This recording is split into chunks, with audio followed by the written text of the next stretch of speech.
সৌরভ, তুই তো দেখি ব্যাটিং করতে পারিস না, তুই বোলিং কর। আসলে সত্যি আমি তেমন ব্যাটিং করতে পারি না, তবুও বললাম আরেকটা বল কর, এটাই লাস্ট চান্স। ওকে, আশিক বল কর। দেখ, এবার আশিকের বলে একটা ছক্কা মারবই। দেখা যাবে। আশিক বল মারলো, আমি চোখ বুজে দিলাম একটা শট। চোখ খুলে দেখি সবাই আমার দিকে চেয়ে আছে। আমি কিছু বুঝলাম না, তাই আশিককে জিজ্ঞাসা করলাম, কি রে তোরা এভাবে তাকিয়ে আছিস কেন? ভাই, আজকে তুই কি শট দিলি? আমার বল কেউ আজ পর্যন্ত টাচ করতে পারলো না, আর তুই ছক্কা মেরে দিলি। আসলে আজ পর্যন্ত আশিকের বলে কেউ 4 পর্যন্ত মারতে পারিনি। ভালো বোলিং করতে পারে আশিক, কিন্তু আজকে কিভাবে তার বল ছক্কা মারলাম নিজেও জানি না। ভাই আমি নিজেও জানি না কিভাবে মারলাম তোর বল। চল বলটা নিয়ে আসি। বল কোথায় গিয়ে পড়েছে? ওই যে রাস্তার দিকে। চল। তারপর হাতে ক্রিকেট ব্যাটটা নিয়েই বল খুঁজতে গেলাম রাস্তার দিকে। গিয়ে দেখি একটা মেয়ে বলটা হাতে নিয়ে গাড়িতে হেলান দিয়ে দাঁড়িয়ে আছে। তারপর আমি আর আশিক মেয়েটার কাছে গেলাম, গিয়ে বললাম, এই যে ম্যাডাম, বলটা দেন। তাহলে এটা তোদের বল? জি, এটা আমাদের ক্রিকেট বল, এখন দেন। দিতে পারি, একটা শর্তে। কি সত্য? এই গাড়ির গ্লাস ভেঙে গেছে তোদের ক্রিকেট বলটা লেগে, এখন এটা ঠিক করে দিতে হবে, না হলে বল পাবে না। দেখুন, আমরা তো ছোট ছোট ছেলে, আমরা এত টাকা কোথায় পাবো? আর আমরা তো ইচ্ছে করে বলটা এদিকে মারিনি। হয়েছে, আর নাকামো করতে হবে না, এই নে বলটা। আর যেন রাস্তার পাশে এরকম খেলা করতে না দেখি। আমি বলটা হাতে নিয়ে বললাম, ধন্যবাদ। ঠিক আছে, আর এই এলাকার পুলিশ স্টেশনটা কোন দিকে? আমরা তো বললাম আমরা ইচ্ছে করে বলটা মারিনি। ভয় পাস না, আমি কিছু করব না। তাহলে থানায় কেন যাবেন? আমি ট্রান্সফার হয়ে নতুন এসেছি এখানে। তার মানে আপনি পুলিশ? সত্যি কথা বলবো, ছোটবেলা থেকে আমি পুলিশকে ভয় পাই। এখন বলো কোন দিকে থানা? সোজা গিয়ে ডান দিকে যাবেন, তারপর আবার সোজা যাবেন, পরে বাঁ দিকে গেলেই পেয়ে যাবেন আপনার থানা। এত ঘুরিয়ে পেঁচিয়ে রাস্তা আমি বুঝতে পারবো না, তার চেয়ে তুই আমার সাথে চল। আমি আমি যেতে পারবো না, আমার কাজ আছে, অন্য কাউকে নিয়ে যান। গাড়িতে ওঠো। আশিক আমার কানের কাছে মুখ এনে বলল, ম্যাডামের সাথে যা, না হলে পরে আমরা এখানে আর খেলতে পারবো না। কানে কি ফিসফিস করছিস? তাড়াতাড়ি গাড়িতে উঠো। আমিও আর কিছু বললাম না, চুপ করে থাকাটাই বুদ্ধিমানের কাজ। পুলিশদের বিশ্বাস নেই, কি না কি করে তাদের কথা না শুনলে, তাই চুপচাপ গাড়িতে উঠে পড়লাম। গাড়ি আপন গতিতে চলেছে, আমি মেয়েটার পাশে চুপচাপ বসে আছি, কোনো কথাই বলছি না। আর মেয়েটা গাড়ি ড্রাইভিং করছে। নীরবতা ভেঙে মেয়েটা আমাকে জিজ্ঞেস করলো, এখনো আমাকে ভয় পাচ্ছিস? না, তাহলে চুপচাপ বসে আছিস কেন? এমনি। আচ্ছা, তোর নাম কি? সৌরভ। আর আপনার? মায়া। আচ্ছা, তুই কোন ইয়ারে? মাস্টার্স কমপ্লিট করেছি, এখন বাড়িতেই থাকি। তোর পরিবারে কে কে থাকে? মা, বাবা, বোন আর আমি। ও, এভাবে গল্প করতে করতে থানায় এসে পৌঁছালাম। তারপর আমি গাড়ি থেকে নেমে নিজের বাসার উদ্দেশ্যে হাঁটা ধরলাম। তখন মায়া ডাক দিল আর বলল, আগামীকালকে থানায় আসিস। ঠিক আছে বলে চলে আসলাম সোজা বাসায়। দরজার সামনে এসে কলিং বেল বাজালাম। মা এসে দরজা খুলে দিল। ভিতরে গিয়ে সিঁড়ি দিয়ে রুমের দিকে যাব, তখন বাবা বলল, আজকাল তো দেখি মেয়েদের সাথে ভালোই ঘোরাফেরা হচ্ছে। তেমন কিছু না, আমাদের এলাকার থানায় নতুন এসেছে তো, তাই রাস্তা দেখানোর জন্য আমাকে নিয়ে গেছিল। যা, এখন ফ্রেশ হয়ে আই, একসাথে খাবার খাবো। ওকে বাবা। তারপর রুমে এসে ওয়াশরুম থেকে ফ্রেশ হয়ে এসে খাবার টেবিলে গিয়ে খাবার খেয়ে রুমে এসে একটু ঘুম দিলাম। ঘুম ভাঙলো সন্ধ্যায়। ঘুম থেকে উঠে ফ্রেশ হয়ে রাস্তায় হাঁটতে বেরোলাম। হাঁটতে হাঁটতে বন্ধুদের আড্ডাখানায় চলে এলাম। সেখানে কিছুক্ষণ বন্ধুদের সাথে আড্ডা দিয়ে বাসার দিকে হাঁটা ধরলাম। কিছুক্ষণ যাওয়ার পর দেখি বিকালের মেয়েটা মানে মায়া কয়েকটা ছেলেকে গাড়ির সাথে বেঁধে পেটাচ্ছে। আমি তো দেখে ভয় পেয়ে গেলাম। বিকেলবেলা যখন দেখছি তখন খুব শান্তভাবে কথা বলেছে। আমি মনে করেছিলাম মেয়েটা শান্তশিষ্ট, এখন তো দেখি তার উল্টো। আজকে মাত্র এই থানায় নতুন এলো আর আজকেই পেটানো শুরু করে দিয়েছে। আর সেসব কথা না ভেবে আমি আমার মতো করে রাস্তার অন্য পাশ দিয়ে পকেটে ঢুকিয়ে মাথা নিচু করে যাচ্ছি আর সেদিকে আর চোখে তাকাচ্ছি। ছেলেগুলোকে দেখে আমার চেনা চেনা মনে হচ্ছে। আরে, এরা তো রাস্তার পাশে দাঁড়িয়ে থাকা বখাটে বা লুচ্চা ছেলে। মানে কলেজের মেয়েরা যখন রাস্তা দিয়ে যায় তখন রাস্তার পাশে দাঁড়িয়ে মেয়েদের ডিস্টার্ব করে বা খারাপ খারাপ কথা বলে। কদিন আগে আমাদের হাতেও মাইর খাইছে বিজয়ের বোনকে ডিস্টার্ব করার জন্য। মনে হয় আজকেও এরকম করেছিল, তাই উত্তম মধ্যম দিচ্ছে। একসময় চোখ পড়লো মেয়েটার উপর, মানে মায়ার দিকে। বাব্বা, মেয়েটার কি শক্তি! একজন পুরুষের শক্তির সমান হবে। ছেলেগুলোকে এমনভাবে পেটাচ্ছে মনে হচ্ছে হসপিটালে যাওয়া ছাড়া উপায় নেই। আর ছেলেগুলো ব্যথায় ছুটে বলছে, ম্যাডাম জীবনে আর এরকম কাজ করব না, এবারের মতো ক্ষমা করে দেন। এবারের মতো ক্ষমা করে দিব, কিন্তু এই এলাকায় যেন আর না দেখি। মায়া একজন কনস্টেবলকে ডেকে বলল, এদেরকে হসপিটালে নিয়ে যাও। তারপর কনস্টেবল ছেলেদের হাতে পায়ে বাঁধা রশি খুলে গাড়িতে উঠিয়ে হসপিটালে নিয়ে চলে গেল। এতক্ষণ দাঁড়িয়েছিলাম, যখন হাঁটা দিব কি জানি কি মনে করে মায়া এদিকে তাকালো আর আমাকে দেখতে পেয়ে ডাক দিল, এই তুই সৌরভ না, এদিকে আয়। আমি মায়ার কথা শুনে ভয় পেয়ে যেই দৌড় দিতে যাব, কিছু একটার সাথে বাড়ি খেয়ে মাটিতে পড়ে গেলাম। যখন উঠতে যাব তখন চোখে সর্ষে ফুল দেখছি, পরে আর কিছু মনে নাই। যখন আমার জ্ঞান ফিরল তখন নিজেকে একটা রুমের মধ্যে আবিষ্কার করলাম। আমি উঠতে চেষ্টা করছি কিন্তু পারছি না, মাথাটা কেমন যেন ভার ভার লাগছে। তবুও কোনো মতে উঠে বসলাম। কপালে হাত বুলিয়ে দেখি পুরো কপালে ব্যান্ডেজ লাগানো, গলাও শুকিয়ে যাচ্ছে। কোনো মতে দাঁড়িয়ে চৌকিটা ধরে অন্য পাশে টেবিলের উপর রাখা পানির জগটার কাছে গেলাম। সেখানে রাখা চেয়ারটার উপর একটা হাত দিয়ে ভর করে আর অন্য হাত দিয়ে জগ থেকে গ্লাসে পানি ঢেলে পানি খেয়ে নিলাম। এখন মাথাটা কেমন যেন বেশি ভার মনে হচ্ছে আর চোখটা যেন কেমন গুলিয়ে যাচ্ছে। তখন দরজা খোলার শব্দ শুনে ভয় পেয়ে দরজার দিকে তাকালাম। চোখ দুটো কেমন ঘোলা ঘোলা, স্পষ্ট করে দেখা যাচ্ছে না, কিন্তু মুখটা চেনা চেনা লাগছে। তাই জিজ্ঞেস করলাম, কে আপনি? আর আমার দিকে এভাবে এগিয়ে কথাগুলো শেষ করে বলার আগেই আমি আবার জ্ঞান হারিয়ে ফেললাম। যখন আমার জ্ঞান ফিরল দেখি মায়ার কোলে আমি মাথা রেখে শুয়ে আছি আর মায়া আমার চুলগুলো বিলি কেটে দিচ্ছে। তা দেখে আমি ওঠার চেষ্টা করছি দেখে মায়া আমাকে বলল, উঠতে হবে না, শুয়ে থাক। তবুও আমি ওঠার চেষ্টা করছি আর মায়াকে বললাম, মায়া ম্যাডাম আমি বাড়িতে যাব। বলছি না চুপচাপ শুয়ে থাক। আমার জন্য মা বাবা বোনরা চিন্তা করবে, আমাকে এখন যেতে হবে। তোর কোথাও যেতে হবে না, আর আমি তোর ফোন বাড়িতে জানিয়ে দিয়েছি। কি বলেছেন? বলেছি তুই আজকে একজন ফ্রেন্ডের বাসায় থেকে যাবি। ও, মনে মনে ভাবছি মেয়েটার বুদ্ধি আছে, এখানে যে আছি সেটা বলেনি। কি ভাবছিস? কিছু না। তুই চুপচাপ শুয়ে থাক, আমি তোর জন্য খাবার নিয়ে আসছি। মায়া আমাকে তার কোল থেকে তুলে একটা বালিশ টেনে বালিশের উপর আমার মাথাটা রেখে সে উঠে চলে গেল। কিছুক্ষণ পর প্লেটে খাবার নিয়ে এসে আমার পাশে বসে প্লেটটা টেবিলে রেখে আমাকে বলল, উঠো। আমি মায়ার কাঁধে হাত দিয়ে কোনো মতে শোয়া থেকে উঠে বসলাম। তারপর আমি মায়াকে বললাম, একটু পানি দিবেন? পানি দিয়ে তুই কি করবি? হাত ধোবো। তোর হাত ধুতে হবে না, আমি খাইয়ে দিচ্ছি। নিজের হাত ধুয়ে প্লেটটা হাতে নিতে নিতে, আমি নিজেই খেতে পারবো, আপনি গিয়ে খেয়ে নিন। চুপচাপ খেয়ে নে, আর আমি এখন তোর সাথেই খাবো। আমি আর কিছু বললাম না। মায়া আমার মুখে খাবার তুলে দিচ্ছে আর আমি খাচ্ছি, আর সাথে মায়াও খাচ্ছে। আমি মায়ার দিকে তাকিয়ে দেখি তার চুলগুলো সামনের দিকে চলে আসছে, হাত দিয়ে সরাতেও পারছে না। এক হাতে আমাকে খাবার খাওয়াচ্ছে আর অন্য হাতে প্লেট ধরে আছে। তাই আমি তার চুল কানে গুঁজে দিচ্ছি। তা দেখে মায়া একটা মুচকি হাসি দিল। খাওয়া দাওয়া শেষ করে আমাকে ওষুধ খাইয়ে শুয়ে দিল। আমি শুয়ে শুয়ে ভাবছি মেয়েটা বাইরে থেকে দেখতে কঠোর হলেও মনটা ভীষণ ভালো। এসব ভাবতে ভাবতেই কখন যে ঘুমিয়ে পড়লাম। সকালে মুখে কিছু সুরসুরিতে ঘুমটা ভেঙে গেল। চোখ খুলে দেখি মায়ার চুলগুলো বাতাসের কারণে আমার মুখের উপর পড়ছে আর মায়া মনের সুখে আমার বুকে মাথা রেখে ঘুমাচ্ছে। আমার কিছুটা হলেও তার জন্য কষ্ট লাগলো, কারণ আমি যদি না থাকতাম তাহলে মেয়েটা আরামে তার সুন্দর বিছানায় শুতে পারতো। মাথা তুলে দেখি মাথা ব্যথা কিছু হলেও কমেছে। তাই আমি মায়াকে একপাশে সরিয়ে উঠে তাকে কোলে নিয়ে উঠিয়ে বিছানায় শুয়ে দিলাম, যেন এক রূপকথার পরই ঘুমিয়ে আছে। একদম বাচ্চার মতো লাগছে ঘুমন্ত অবস্থায় তাকে। অজান্তেই মায়ের কপালে একটা চুমু দিয়ে দিলাম। তারপর একটা কাগজে লিখলাম, সাহায্য করার জন্য ধন্যবাদ। কাগজটা টেবিলের উপর রেখে আমি চলে আসলাম। মায়ার বাসা থেকে বের হয়ে রাস্তা দিয়ে হাঁটছিলাম, তখন হঠাৎ মাথাটা ঝিমঝিম করে উঠল। প্রচণ্ড ব্যথা শুরু হয়ে গেল। এখন তো রিক্সাও পাওয়া যাবে না এই ভোর সকালে। তাই কোনো উপায় না পেয়ে আশিককে ফোন দিলাম। কিছুক্ষণ রিং হওয়ার পর আশিক ফোন তুলল। হ্যাঁ বল। একটা সমস্যায় পড়েছি, একটু তাড়াতাড়ি আয়। কি সমস্যা আর কোথায় তুই? আমি এই জায়গায় আছি। আমি আসছি, তুই 5 মিনিট অপেক্ষা কর। ফোন পকেটে রেখে দিয়ে সামনের একটা ইটের উপর বসে পড়লাম। মাথায় হাত দিয়ে খুব যন্ত্রণা করছে মাথাটা। কিছুক্ষণ অপেক্ষা করার পর আশিক বাইক নিয়ে হাজির। এসে জিজ্ঞাসা করলো, কি হয়েছে আর তোর মাথায় ব্যান্ডেজ কেন? আগে আমাকে তোর বাসায় নিয়ে চল, তারপর তোকে সব বলছি। ওকে, আয় বাইকে উঠে পড়। আমি গিয়ে বাইকে উঠে পড়লাম। আশিক বাইক স্টার্ট দিল। তারপর চললাম আশিকের বাসায়। অন্যদিকে মায়ার ঘড়ির অ্যালার্মে ঘুম ভেঙে যায়।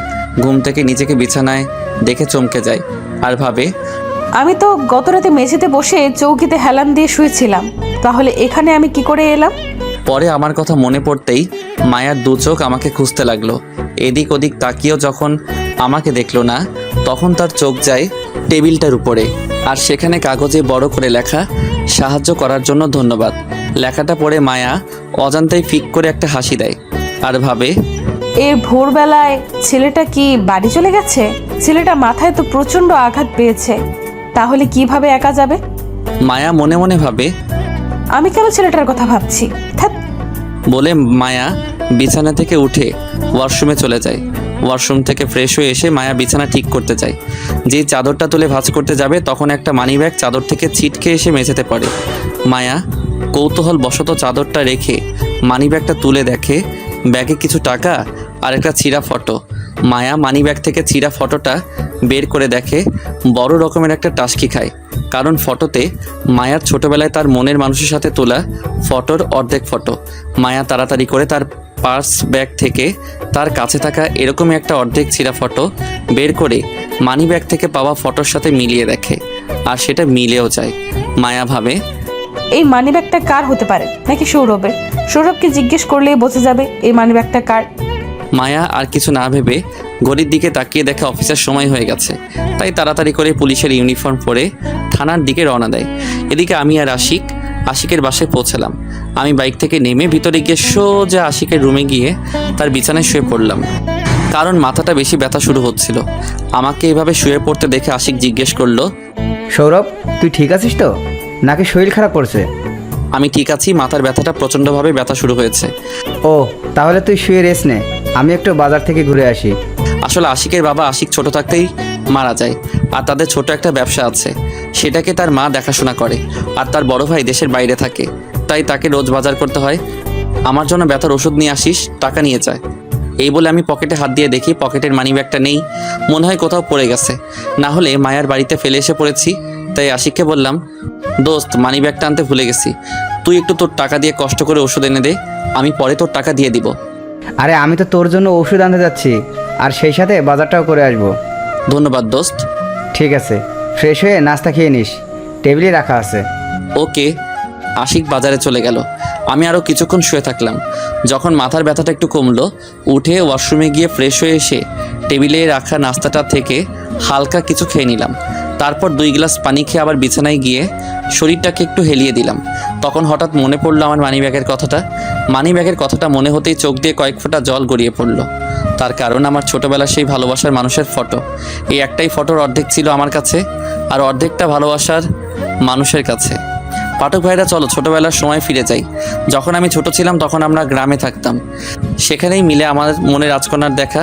আমাদের গ্রামে একটা নতুন পরিবার নতুন এসেছে আমাদের বাড়ির পাশেই, আর ওই নতুন পরিবারে ছিল আমার মনের রাজকন্যা। তখন আমার বয়স 6 কি 7 হবে, আর আমার মনের রাজকন্যাটার 5 কি 6 বছর হবে। পাশের বাড়ির মেয়েটা প্রায় আমার সাথে খেলতে আসতো। মেয়েটা হঠাৎ একদিন এসে আমাকে বলে, আমি I love you. I love you too. তখন কি আর আই লাভ ইউ মানে বুঝতাম, তাই আমিও বলে দিয়েছিলাম। একদিন তো দুজন এক হয়ে একটা মেলা দেখতে চলে গিয়েছিলাম। জমানো টাকাটা নিয়ে সেখানে একজন কাকুকে দুজন হয়ে বললাম, কাকু কাকু আমাদেরও ছবি তুলে দিবে? কেন নয়, তোমাদের মতো ছোট ছোট ছেলে মেয়েদের ছবি তুলতে আমার ভালোই লাগে। তাহলে ছবি তুলে আমাদেরকে একটা ছবি দিয়ে দিবে? তাহলে চলো আমার সাথে আমার দোকানে। তারপরে কাকুর সাথে কাকুর দোকানে গিয়ে ছবি তুলে কাকু আমাদেরকে একটা ছবি দিয়ে দিল খামে ভরে। সেটা নিয়ে আমরা খেলতে খেলতে আবার বাড়িতে চলে আসি, আর ছবিটা আমার কাছেই আমি রাখলাম। একদিন শহর থেকে খবর আসলো নানু মারা গেছে, সবাই যাওয়ার জন্য তৈরি হচ্ছে। তখন আমি মাকে জিজ্ঞাসা করলাম, মা মা মা আমরা কি এখানে আর থাকবো না? দেখ বাবা, আমাদেরকে এখন থেকে শহরে থাকতে হবে, কারণ তোমার নানি যে সেখানে একা হয়ে যাবে, তাই আমরা সেখানেই তোমার নানির সাথে থাকবো। তোমরা চলে যাও, আমি সেখানে যাব না। দেখ বাবা, এরকম করে না, তাছাড়া এখানে আমরা মাঝে মাঝে বেড়াতে আসবো। তাহলে আমি যাব। এই তো আমার ছেলে। তারপর আমি আমার আর তার ছবিটা নিয়ে তার বাড়িতে গেলাম। দেখি সে তাদের বাগানে খেলছিল। আমি তার কাছে গিয়ে বললাম, আমরা চলে যাচ্ছি, আর এখানে আসবো না। তখন সে কান্না করে বলে, সেখানে গেলে আমাকে ভুলে যাবে না তো? তার জন্য এই ছবির অর্ধেক তুমি রাখো আর অর্ধেক আমার কাছে থাকবে। তারপর ছবিটা ছিঁড়ে আমার ছবিটা তার কাছে আর তার ছবিটা আমার কাছে রাখলো। যখন আমরা শহরে চলে যাচ্ছিলাম তখন সে খুব কান্না করেছিল, আমিও করেছিলাম। যখন আমি বড় হতে লাগলাম বুঝতে পারতে লাগলাম তাকে আমি ভালোবেসে ফেলেছি। পরে যখন আমি বড় হয়ে তাকে নিতে গ্রামে আসলাম, এসে শুনি তারা নাকি এখান থেকে চলে গেছে। সেদিন আমি খুব কেঁদেছিলাম তার জন্য। তারপর থেকে আমি তার ছবি নিয়ে বেঁচে আছি। যাক, এখন বর্তমানে আসি। শুয়ে শুয়ে ছবিটার কথা ভাবছি আর চোখের জল ফেলছি। ছবিটা আমি হারিয়ে ফেললাম না তো? তখন মনে পড়লো মায়ার কথা। সেখানে মনে ছবিটা পড়েছে। আমাকে সেখানে তাড়াতাড়ি যেতে হবে। যেই উঠে দরজা খুলে সামনে তাকিয়ে আমি অবাক, কারণ দরজার সামনে মায়া দাঁড়িয়ে আছে আর মায়ার পিছনে দেখি আশিক দাঁড়িয়ে আছে। আমি মায়াকে জিজ্ঞেস করলাম, ম্যাডাম আপনি এখানে? তুই চলে আসবি কেন এত সকালে? আর আমাকে বলার প্রয়োজন মনে করলি না? আপনি ঘুমাচ্ছিলেন তাই আর ডাকিনি। তুই দরজায় দাঁড়িয়ে আছিস কেন? ভেতরে যেতে দিবি না? ও, আমি তো ভুলেই গেছিলাম। মায়া রুমের ভিতরে গিয়ে একটা চেয়ারে বসে আর আমি আশিককে গিয়ে আস্তে করে জিজ্ঞেস করি, কোথা থেকে নিয়ে আসলি? বাজারে দেখা হয়েছিল আর আমাকে জিজ্ঞেস করে সৌরভ কোথায়, দেখেছে কি না। তাই আমি বললাম সৌরভ তো আমাদের বাড়িতেই আছে। তারপর তো আমার সাথেই এলো। ও, ওখানে কি ফিসফিস করছিস তোরা? কিছু না। তাহলে এদিকে আয়। তখন আশিক বলল, তোরা গল্প কর, আমি বাজারগুলো দিয়ে আসি। বাজার থেকে সোজা রুমে এসেছিল তাই। এই বলে আশিক নিচে চলে গেল। আমি বিছানায় গিয়ে বসলাম। তখন মায়া জিজ্ঞাসা করলো, ওষুধ খেয়েছিস? না। মাথা ব্যথা কি কমেছে? কিছুটা কমেছে। এই নে ওষুধগুলো খেয়ে নে। মিথ্যে বললাম, অথচ ব্যথা এখনো আছে। তার পার্শ্ব ব্যাগ থেকে কিছু ট্যাবলেট বের করে আমার হাতে দিতে দিতে আমিও কিছু বললাম না, কারণ মাথা ব্যথাটা বেড়েই চলেছে। তাই ট্যাবলেটগুলো নিয়ে খেয়ে নিলাম। তারপর মায়াকে বললাম, ধন্যবাদ কিসের জন্য? এত কিছু সাহায্য করার জন্য। আর এই নাও মানি ব্যাগ। পার্স থেকে বের করে আমার হাতে দিয়ে, কোথায় পেলেন এটা? আমার বাড়িতে তোর পকেট থেকে পড়ে গিয়েছিল মনে হয়, তাই দিতে এলাম।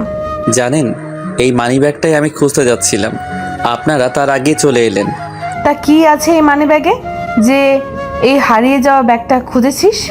আমার ছোটবেলার ভালোবাসা। এই মানি ব্যাগে আমার মনে রাজকন্যার ছবি আছে, কিন্তু সে ছোটবেলায় হারিয়ে গিয়েছে। তাই তার এই ছবিটা নিয়েই বেঁচে আছি। আমি তো তোমার মনের রাজকন্যা। কিছু বললেন? কিছু না। তাহলে এখন আমি যাই, থানায় যেতে হবে তো। আর তোর নাম্বারটা দে। ফোন নাম্বার দিয়ে কি করবেন? রাতে ফোন দিব।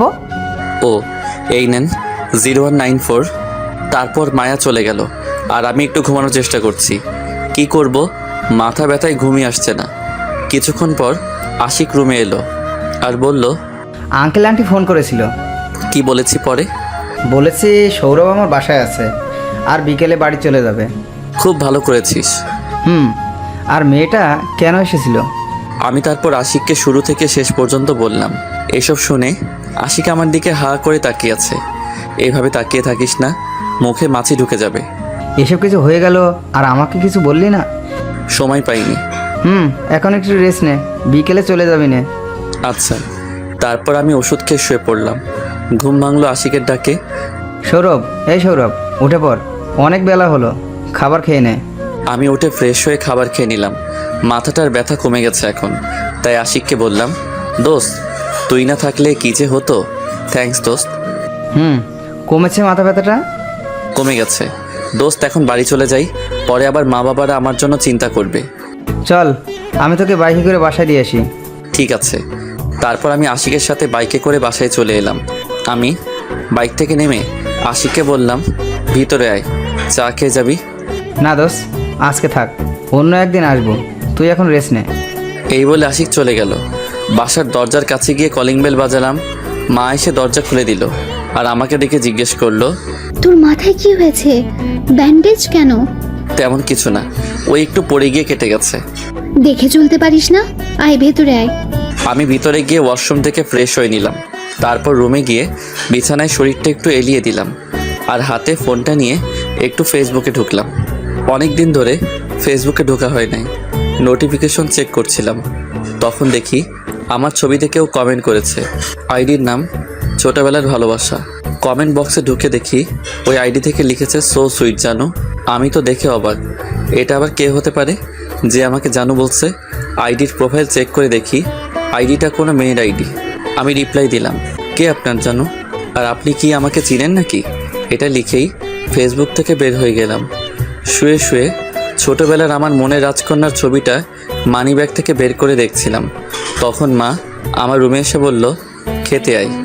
আমি ছবিটা হাতে নিয়ে বললাম, মা আমি আশিকদের ওখানে খেয়ে এসেছি। ও, আরেকটা কথা, সন্ধ্যে একটু বাজারে যেতে পারবি? তুমি বাজারের লিস্টটা রেডি করে রেখো। ওকে। তারপর মা চলে গেল।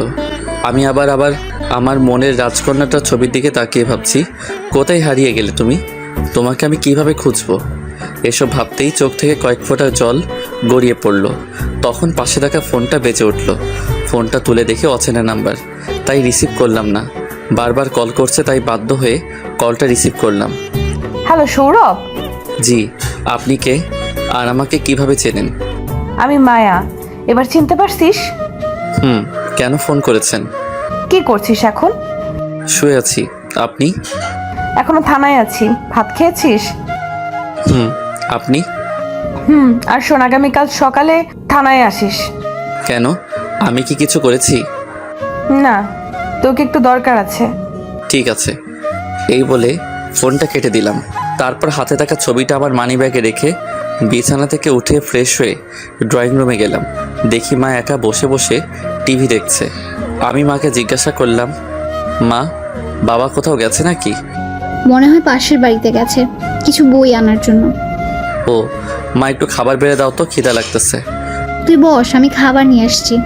মা বসা থেকে উঠে খাবার টেবিলে গিয়ে প্লেটে খাবার বেড়ে আনলো। আমার পাশে বসে আমার মুখের দিকে খাবার তুলে বলল, খেয়ে নে। আমিও ভালো ছেলের মতো খেতে লাগলাম। মা ভাত খাওয়াচ্ছে আর আমি খাচ্ছি। আসলে জানেন পাঠক ভাইরা, মায়ের মতো করে কেউ আপনাকে ভালোবাসবে না। সব সময় সন্তানের ভালো মন্দ সব দিক থেকেই খেয়াল রাখে। আপনি যখন কোনো গোপন কিছু মায়ের সামনে লুকাবেন, মা ঠিক সেটা বুঝে ফেলবে। আর আপনার চেহারা দেখে বুঝে ফেলবে আপনি কষ্টে আছেন নাকি ভালো। শুধু মায়েরাই বুঝে সন্তানদের কষ্ট। এর জন্যই বলি, মায়েদের মন সবার থেকে আলাদা। যাক, এবার গল্পে আসি। আমার চোখ দিয়ে জল গড়িয়ে পড়ল। তাদেরকে দেখে মা জিজ্ঞেস করলো, কাঁদছিস কেন? তোমার মতো কেউ হয় না মা। এই পৃথিবীতে তুমি সবসময় সন্তানের পাশে থাকো। এই জন্য আবার কাঁদতে হয়? এখন ছাড়, খাবারটা খেয়ে নে। তারপর খাওয়া শেষ করে মাকে বললাম, দাও লিস্টটা, বাজারে যাব। মা বাজারের লিস্টটা ও টাকা দিল। সেটা নিয়ে আমি বাজারে গেলাম। বাজারে গিয়ে লিস্টে যা কিছু ছিল সব নিয়ে নিলাম। বাজার থেকে যখন ফিরছিলাম তখন পিছন থেকে কেউ ডাকছিল, তাই পিছনে ঘুরে দেখি দিয়া।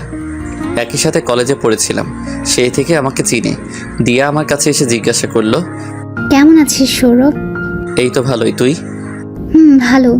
কোথায় গিয়েছিলি, বাজারে নাকি? তোর অবস্থা কি? কোনো চাকরি টাকরি পেয়েছিস? না, এখনো পাইনি। তুই? না, চলো হাঁটতে হাঁটতে কথা বলি। চল। তারপর দুজন গল্প করতে করতে হাঁটছি। কিছু দূর যাওয়ার পর সামনে তাকিয়ে দেখি মায়া জিপ গাড়ি নিয়ে দাঁড়িয়ে আছে। তাকে দেখে আমি তো ভয় শেষ। আসলে পুলিশরা সন্ধ্যায় বা যে কোনো সময় একটা ছেলে একটা মেয়ে রাস্তায় দেখলেই ভাবে ছেলেরা মেয়েদের ডিস্টার্ব করছে। আমি দিয়াকে বললাম, তাহলে আজ যাই, পরে আবার দেখা হলে জমি আড্ডা দিব। এখন তাড়াতাড়ি যেতে হবে, মা আমার জন্য অপেক্ষা করছে, মনে হয় রান্না করার জন্য। ঠিক আছে, বাই, আবার দেখা হবে। দিয়ার কাছ থেকে বিদায় নিয়ে বাড়ির উদ্দেশ্যে রওনা দিলাম। এদিক ওদিক না তাকিয়ে সোজা হাঁটা শুরু করলাম, মাথা নিচু করে। কিছু দূর যাওয়ার পর কিছু একটার সাথে ধাক্কা খেলাম। মাথা তুলে সামনে তাকিয়ে অবাক, সামনে মায়া দাঁড়িয়ে আছে। মনে হয় মায়ার সাথে ধাক্কা খেয়েছি। মায়া আমার দিকে রাগী চোখে তাকিয়ে আছে। সেটা দেখে আমি আরও ভয় পেয়ে গেলাম, কারণ যেভাবে তাকিয়ে আছে যেন কাঁচাই চিবিয়ে খেয়ে ফেলবে। তখন আমি সরি বলে পাশ কাটিয়ে আসছিলাম, তখন মায়া আমার হাতটা ধরে ফেললো। আমি তো ভয় শেষ, কি না কি করে। পুলিশদেরকে আমার একদম বিশ্বাস নেই। তখন মায়া জিজ্ঞেস করলো, মেয়েটা কে? তখন আমি বললাম, আমার কলেজ লাইফের ফ্রেন্ড। ও, আর একটা কথা বলি, মনে রেখো, আর কোনো মেয়ের সাথে কথা বলতে যেন না দেখি। কেন? মেয়েদের সাথে কথা বললে কি হবে? আর তাছাড়া আপনিও তো একটা মেয়ে। আমি ছাড়া অন্য মেয়ের সাথে কথা বলবি না, ঠিক আছে? আর যদি দেখি তাহলে একেবারে লকআপে ভরে দিব। কেন? আমার ইচ্ছা। ও, এখন সরেন, বাড়িতে যেতে হবে। আয়, আমি তোকে গাড়িতে করে বাসায় পৌঁছে দিয়ে আসি। আমি যেতে পারবো। বেশি কথা বলিস কেন? গাড়িতে ওঠ। যেতে চাইছিলাম না, মায়ার জোরাজোরিতে যেতে হলো। তারপর গাড়িতে উঠে পড়লাম। গাড়ি গতিতে চলছে, আমি চুপ করে বসে আছি। নীরবতা ভেঙে মায়া বলল, আচ্ছা সৌরভ, তোর কি কোনো গার্লফ্রেন্ড আছে? নেই, তবে ছোটবেলায় ছিল একজন, হারিয়ে ফেলেছি তাকে। তাই আর এই প্রেম ভালোবাসায় জড়াইনি। কেন? কারণ সে যদি আবার ফিরে আসে, যদি সে ফিরে না আসে? তাহলে এইভাবেই একা কাটিয়ে দিব বাকিটা জীবন। আর আমার বিশ্বাস সে ফিরে আসবে। ও, গাড়ি থামান, বাসায় এসে গেছি। আসলে কখন যে বাসার সামনে চলে আসলাম নিজেই বুঝিনি। এটা তোদের বাসা? চলেন, চা খেয়ে যাবেন। না, আজকে থাক, পরে একদিন আসবো। এই বলে আমি বাসার ভিতরে চলে যাচ্ছিলাম, তখন আবার মায়া ডাক দিয়ে বলল, আগামীকাল রেডি থেকে ঘুরতে যাব। ঠিক আছে। তারপর আমি ভিতরে চলে গেলাম, গিয়ে মায়ের কাছে বাজারটা দিয়ে ওয়াশরুমে গিয়ে ফ্রেশ হয়ে নিলাম। রুমে এসে ফোন হাতে নিয়ে একটু ফেসবুকে ঢুকলাম। কিছুক্ষণ নিউজ ফিডে স্ট্যাটাস দেখার পর একটা মেসেজ আসলো ছোটবেলার ভালোবাসা নামের আইডি থেকে। আমি মেসেজটা চেক করে দেখি, লিখেছে, কি করছো জান?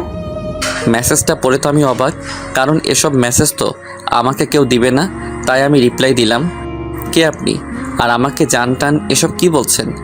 তখন আবার মেসেজ আসলো, রিপ্লাই দিল, তুমি আমার জান, বুঝলে? আর আমাকে তুমি চিনবা না, বুঝছো? আমি মেসেজটা সিন করে আর রিপ্লাই দিলাম না। রিপ্লাই দিলেই যত জান টান বাবু সোনা তামা লোহা ইত্যাদি বলবে, তার চেয়ে বরং রিপ্লাই না দিলেই ভালো। তারপর ফেসবুক থেকে বের হলাম, কিছুই ভালো লাগছে না। যা বিজয়কে ফোন দিয়ে দেখি। বিজয়কে ফোন দিলাম, রিং হওয়ার কিছুক্ষণ পর রিসিভ করলো। কি করছিস? এই তো এখন মাত্র খাবার খেয়ে আসলাম। তুই কি করছিস? এই তো শুয়ে আছি। শোন, আগামীকালকে জনি মামার দোকানে চলে আসিস, কথা আছে। ঠিক আছে, আশিকদেরও বলে দিস। Okay, good night. To you. ফোনটা রেখে একটা রবীন্দ্রনাথের গল্পের বই পড়ছিলাম। মা এসে খাওয়ার জন্য ডেকে গেল। আমি বিছানা থেকে উঠে ডাইনিং টেবিলে গেলাম, দেখি আজকে পোলাও করেছে। আহা কি শান্তি, আজকে পেট ভরে খাবো। এই যে পাঠকরা, আমাকে পেটুক ভাববেন না, খেতে চাইলে চলে আসেন। ও, আপনারা তো আমার বাসার ঠিকানা জানেন না। ঠিক আছে, কোনো ব্যাপার না, এখন তো ডিজিটাল যুগ, আমি আপনাদের জন্য বিকাশে পাঠিয়ে দিব, কেমন? আম্মু, আজকে পোলাও রান্না করেছো? সাথে গরুর মাংস। মা, আমার তো গন্ধগুলো শুকেই জিভে জল চলে আসছে, তাড়াতাড়ি দাও। দেখ পাগল ছেলের কারবার, হাত ধুয়ে নে, আমি খাবার বেড়ে দিচ্ছি। আমি হাত ধুয়ে নিলাম। আমি মাকে জিজ্ঞেস করলাম, মা, বাবা কোথায়? আজকে একসাথে খাবো। তখন বোন সাথে ছিল আর বলল, ওয়াশরুমে গেছে, চলে আসবে এক্ষুনি। বলতে না বলতেই বাবা হাজির। তখন বাবা বলল, কি কথা হচ্ছে শুনি মাসেলের? কিছু না। মা খাবার বেড়ে দিল, সবাই মিলে খাচ্ছি। একসময় বাবা বলল, সৌরভের মা, আজকে রান্নাটা কিন্তু একদম টেস্টি হয়েছে। কি বলিস সৌরভ? মা আজকে যা রেঁধেছে না, কি বলবো, তোমার রান্নার তুলনা হয় না। হয়েছে হয়েছে, আর পাম দিতে হবে না, চুপচাপ খেয়ে নে। আজকে যদি এখানে নিঝুম থাকতো তাহলে আরো ভালো হতো। ও, আপনাদের তো বলাই হয়নি আমার বোনের নাম। কোনো ব্যাপার নয়, এখন বলছি। বোনের নাম নিঝুম, হোস্টেলে থাকে, ছোট থেকেই হোস্টেলে থাকে। আমি মাসে মাসেই যাই তাকে দেখতে, সেও আসে যখন কলেজ ছুটি হয়। প্রতিদিনই ফোন করে। খুব মজা হতো। হ্যাঁ, কেমন আছে, ঠিকমতো খায় কিনা কে জানে। মা তুমি চিন্তা করো না তো, নিঝুম ঠিকই আছে। তাছাড়া আর কয়েকদিন পরই তো তাদের কলেজ ছুটি হবে। ও, তার ছুটি হলে তাকে নিয়ে আসিস, কতদিন ধরে দেখি না। কলেজ ছুটি হলে সৌরভ নিয়ে আসবো নে। এখন খাও তো। ঠিক আছে মা, মাংসের ঝোলটা একটু দাও তো। প্লেটটা এদিকে দে। তোমারও কি কিছু লাগবে? পোলাওটা একটু দাও। এই নাও। তারপর খাওয়া দাওয়া শেষ করলাম। শেষ করে ড্রয়িং রুমে এসে সোফায় বসলাম, টিভি দেখতে লাগলাম। টিভিতে সিআইডি দেখছি, আমার ভালোই লাগে। আর মাঝে মাঝে পোগো চ্যানেলে একটা কার্টুন হয়, টিটো। খুব মজার একটা ছোট ছেলের মাথায় এত বুদ্ধি। তবে এখন সিআইডি দেখছি। যখন নিঝুম আসে তখন আর এসব দেখা হয় না, কারণ রিমোট তার কাছে থাকে। আর আপনারা জানেনই তো মেয়েদের সিরিয়াল দেখার নেশা। কী কী চ্যানেল জানি আছে, ও মনে পড়েছে, স্টার জলসা, কালার্স বাংলা, জি টিভি। আমার তো মাঝে মাঝে ইচ্ছা এই চ্যানেলটা কেন যে দিয়েছে, যারা দিয়েছে তাদেরকে গিয়ে ধরে পুষটাই। কি একটা চ্যানেল, দিন নাই রাত নাই, সিরিয়াল চলে। কিছুক্ষণ টিভি দেখার পর রুমে গেলাম, খুব ঘুম পাচ্ছিল। রুমে গিয়ে ফোনটা হাতে নিয়ে দেখি মায়া ফোন দিয়েছে। আমি কল ব্যাক করতে যাব, তখন আবার কল আসলো, রিসিভ করলাম। হ্যালো, আপনি যে নাম্বারে ফোন করেছেন তা এখন ব্যস্ত আছে। আজকে মনটা ফুরফুরে, তাই একটু মজা করে বললাম। তাছাড়াও আজকে কেন জানি তার সাথে মজা করতে মন চাচ্ছে। মজা করবি না আমার সাথে? কেন, আপনি কি পাগল যে আপনার সাথে মজা করব? এটা আমি কি বললাম? জিভে কামড় কাটলাম। কি, তুই আমাকে পাগল বললি? এই যা, এ তো দেখি রেগে যাচ্ছে। এখন কি করি? পুলিশ তো পাগলই, সারাদিন অন্যের পিছনে দৌড়ায়। এই যা, কি বলতে গিয়ে কি বলে ফেলেছি। কি বললি তুই? অন্যের পেছনে সারাদিন দৌড়ায়, তাই না? এখন থেকে তোর পেছনে লেগে থাকবো। না মানে আমি বলতেছিলাম পুলিশরা আসামিদের পিছনেই দৌড়ায়। এখন পাম মারা হচ্ছে? পাম কেন মারতে যাব? আগামীকাল থেকে তোর পেছনেই লাগবো, দেখে নিস। আমি তো মজা টুট টুট করে ফোনটা কেটে দিল। একরাশ ভয় নিয়ে শুয়ে পড়লাম, কারণ যেভাবে রেগে কথা বলছে, আগামীকাল কি না কি করে। আগামীকাল সত্যি কি আমার পিছনে লাগবে? যদি লাগে আমার তো জীবনটাই তামা তামা হয়ে যাবে। এসব ভাবতে ভাবতে ঘুমিয়ে পড়লাম। সকালে মায়ের ডাকে ঘুম ভেঙে গেল। ঘুম থেকে উঠে ফ্রেশ হয়ে হালকা কিছু নাস্তা করে বিজয়ের সাথে দেখা করতে গেলাম। বাসা থেকে বের হয়ে রাস্তা দিয়ে যাচ্ছি, তখন দেখি মায়া জিপ নিয়ে দাঁড়িয়ে আছে। আমি দেখেও না দেখার মতো করে চলে আসলাম। কিছু দূর যাওয়ার পর পিছনে তাকিয়ে দেখি মায়া জিপ নিয়ে আমার পিছনেই আসছে। মনে মনে ভাবছি, সত্যি মনে হয় আমার পিছনে লাগছে। গতকাল কেন যে ওই কথা বলতে গেলাম, শালা এখন নিজের কথাই নিজে ফেঁসে গেছি। আমি সেদিকে পাত্তা না দিয়ে আমার গন্তব্যের দিকে এগিয়ে চলছি। আমি বিজয়ের দেওয়ার ঠিকানায় গেলাম, দেখি আশিকরাও এসেছে। আমি তাদের জিজ্ঞেস করলাম, কি কেন ডেকেছি সেখানে? না মানে তোদের একটু হেল্প দরকার, তাই তোদের এখানে ডেকেছি। কিসের জন্য হেল্প লাগবে তোর আবার? নাকি কোনো সমস্যায় পড়েছিস? না তেমন কিছু না, শুধু ওই আর কি। কি ওই করছিস, ভালো করে বল। না মানে আমি একটা মেয়েকে ভালোবাসি, কিন্তু মেয়েটা জানে না, তো তাকে কিভাবে আমার ভালোবাসার কথা বলবো। আরে মামা, তুই আবার কোন মেয়ে প্রেমে পড়লি? ওই যে আমাদের কলেজের প্রিন্সিপালের মেয়ে আছে না, সে। আরে তুই প্রিয়ার কথা বলছিস? হুম। আর কোনো মেয়ে পেলি না তুই? তাকেই তোর পছন্দ হলো? আসলে মেয়েটা আমাদের সাথেই পড়তো একই কলেজে। আর একটা বিষয়, মেয়েটা প্রিন্সিপালের মেয়ে।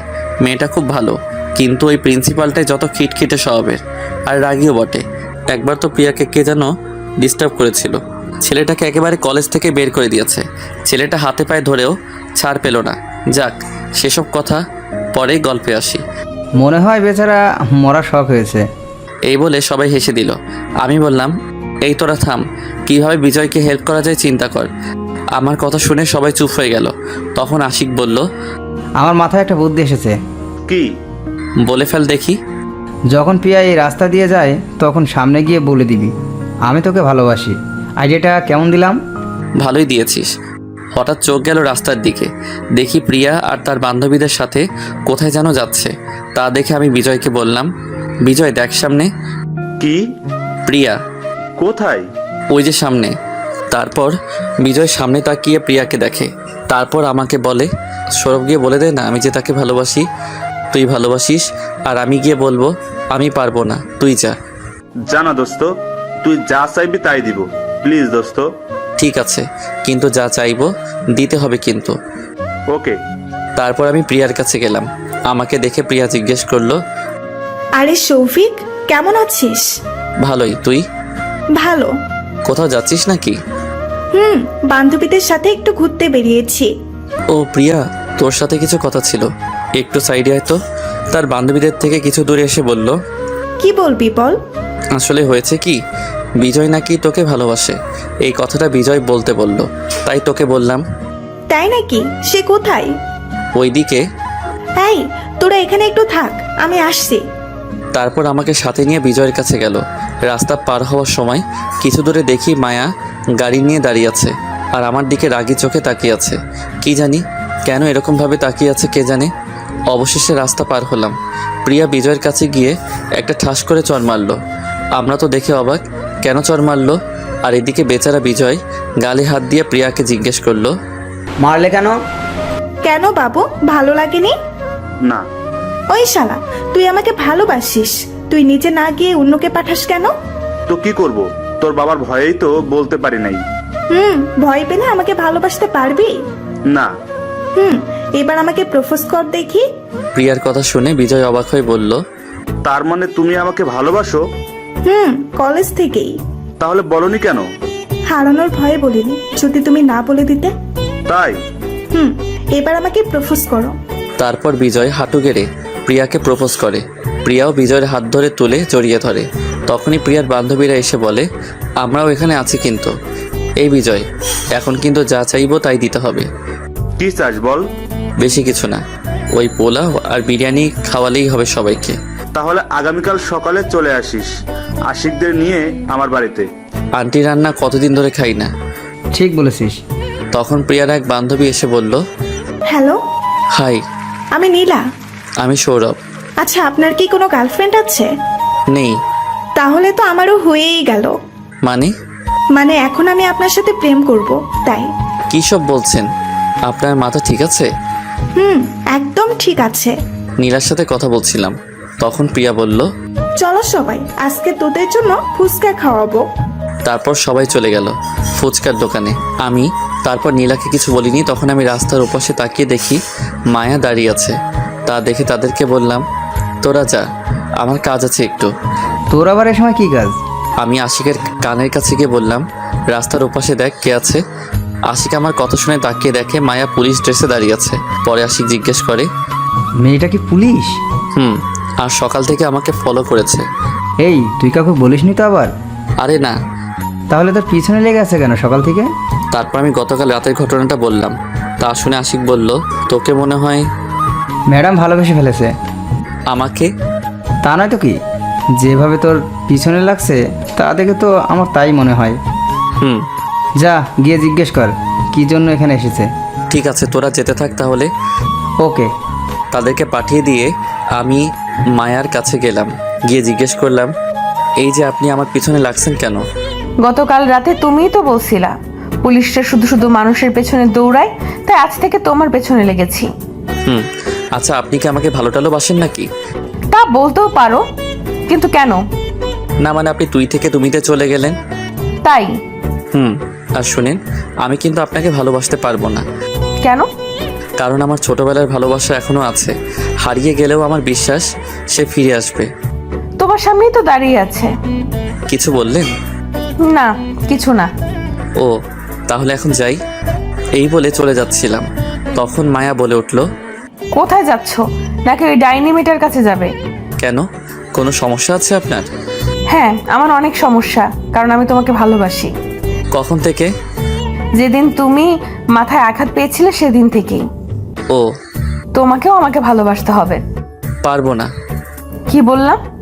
কই কিছু না তো। এখন চলো। কোথায়? প্রেম করতে।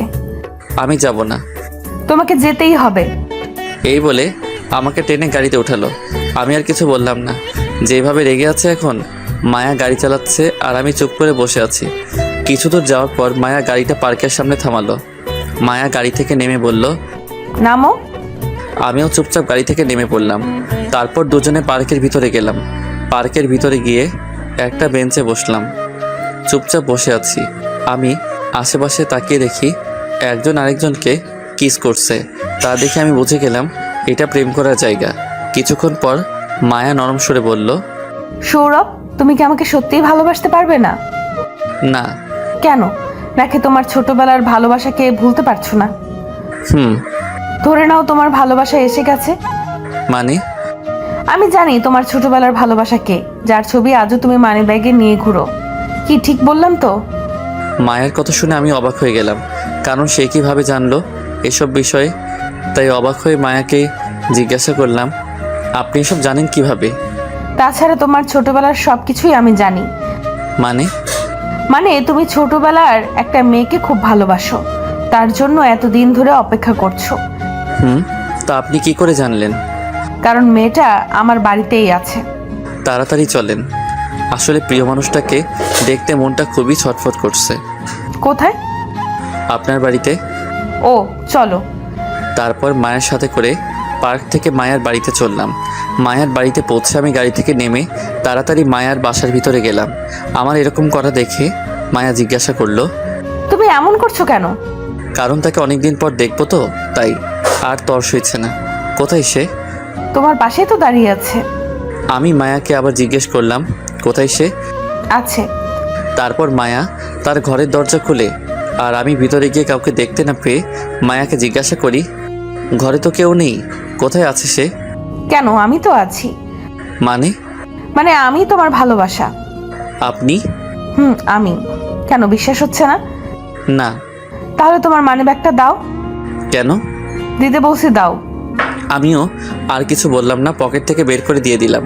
মায়া মানি ব্যাগটা নিয়ে ব্যাগ থেকে সেই ছবিটা বের করলো। তা দেখে আমি বললাম, এটা আমাকে দিয়ে দিন। মায়া চুপ করে আছে। মায়া তার পার্স থেকে আরেকটা ছবি বের করে সেটা দেখে তো আমি চমকে যাই, কারণ আমার কাছে যে ছিঁড়া ছবিটা ছিল সেটা তার অর্ধেক। আমি মায়াকে জিজ্ঞাসা করলাম, এই ছবিটা আপনি কোথায় পেয়েছেন? ছোটবেলা থেকেই আমার কাছে ছিল। আর এই ছবিটা তুমি কোথায় পেয়েছো? আমার মানি ব্যাগে যে ছবিটা ছিল সেটা দেখিয়ে। কেন? আর এই ছবিতে আমার ছোটবেলার ছবি? মায়া আর কিছু না বলে সোজা এসে আমাকে জড়িয়ে ধরলো।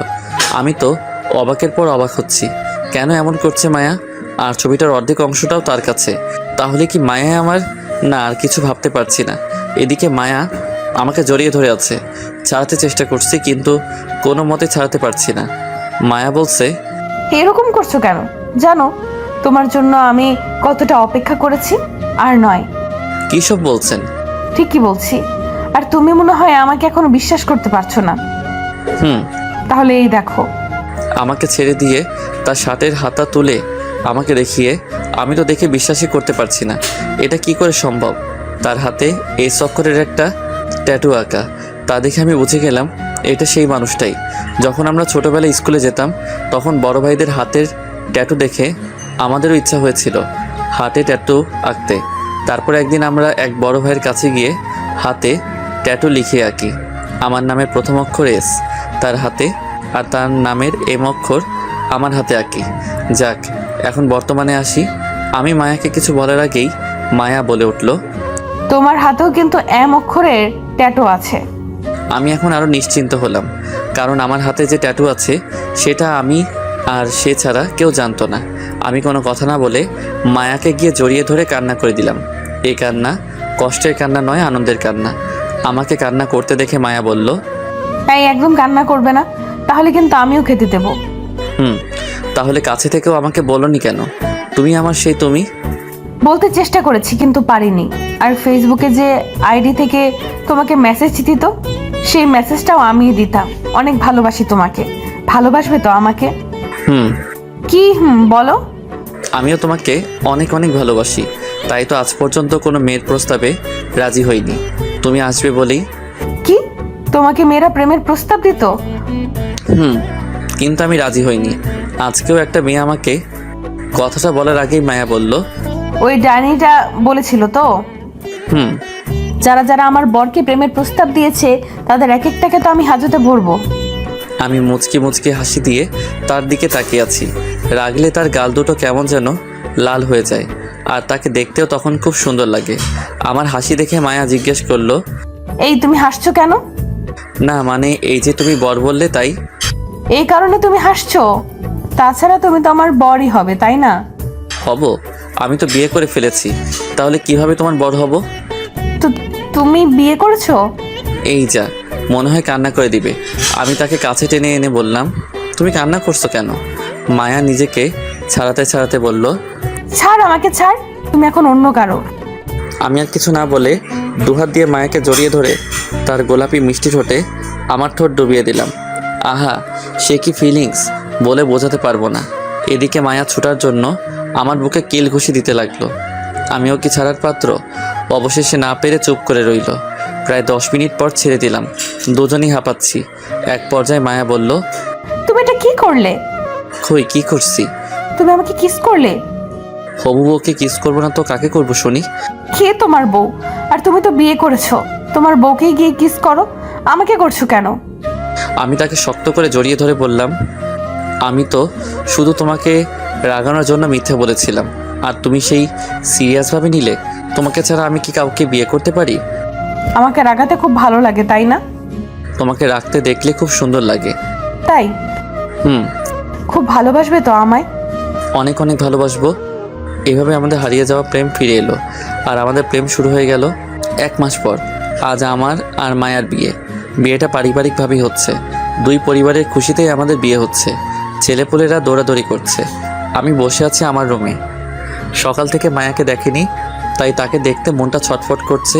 কি করব বল, ভাবিরা তার কাছে যেতেই দেয় না। কিছুক্ষণ পর বাবা রুমে এসে আমাকে ডাক দিয়ে গেল। স্টেজে যেতে কাজী নাকি এসে গেছে। আমি রুম থেকে বের হয়ে স্টেজে গিয়ে বসলাম। একা একা বসে আছি।